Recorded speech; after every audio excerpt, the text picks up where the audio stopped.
మరి పెళ్ళైన తర్వాత ఏం సాక్రిఫైస్ చేస్తే, ఎలా కాంప్రమైజ్ అయితే మీ హస్బెండ్ అండ్ వైఫ్ రిలేషన్‌షిప్ బాగుంటుంది అని ఎందుకు ఈ అమ్మాయి ఆలోచించట్లేదు? నేను ఇండిపెండెంట్ అయ్యాను, నేను ఎర్న్ చేస్తున్నాను అని అంటుంది. కానీ నిజంగా చెప్పండి వాస్తవంగా ఎంత మీరు సాధించినప్పటికి కూడా మీ మనసు లోతుల్లో మీ హస్బెండ్ అప్రిషియేట్ చేయాలని ఎంతమందికి అనిపిస్తుంది? మరి మీ హస్బెండ్‌కి ఏమిష్టం? మీరు ఎలా ఉంటే ఇష్టమో ఎప్పుడైనా మౌల్డ్ చేసుకున్నారా?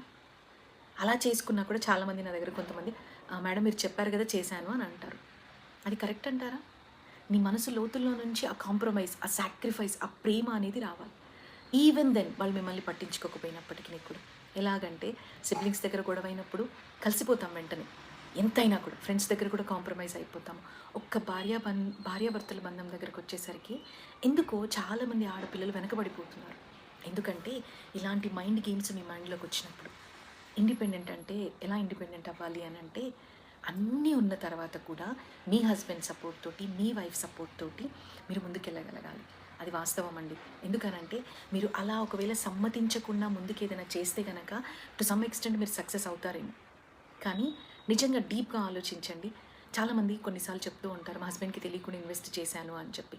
అది ఎంతవరకు కరెక్ట్ అంటారు? ఓకే. ఇక్కడ ఇంకొక మాట ఏంటి అనంటే, మా హస్బెండ్ నన్ను పట్టించుకోరండి, ఇలా ఉందండి, అలా ఉందండి అని చెప్తారు కదా!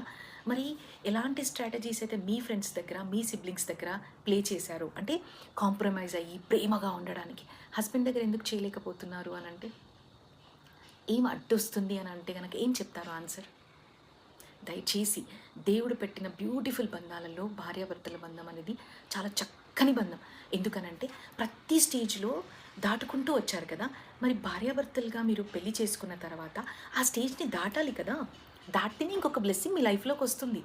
లేదండి నేను అవ్వలేదండి ఇలా అండి అని మాట్లాడితే మీ లైఫ్‌లో ఫ్రూట్‌ఫుల్‌నెస్ అనేది ఎక్కడొస్తుంది?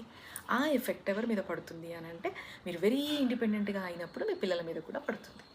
And end of the day మీరు సంపాదించిన తర్వాత అది మనము చాలా ఇష్టంగా, హ్యాపీగా అనుభవించలేకపోతే వేస్టే కదండీ!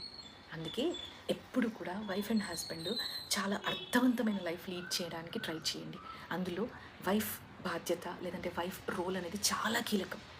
ఏం చేస్తే మా ఇద్దరి బంధం చాలా చక్కగా ఉంటుంది అని చెప్పి అక్కడ మైండ్ ఉపయోగించాలండి. అక్కడ మీరు ఇండిపెండెంట్‌గా ఆలోచించాలి. అప్పుడు ఫ్యామిలీగా మీరు ముందుకెళ్ళగలుగుతారు. ఒకసారి ఆలోచించండి. ఐ హోప్ నచ్చిందనుకుంటున్నాను. Thank you.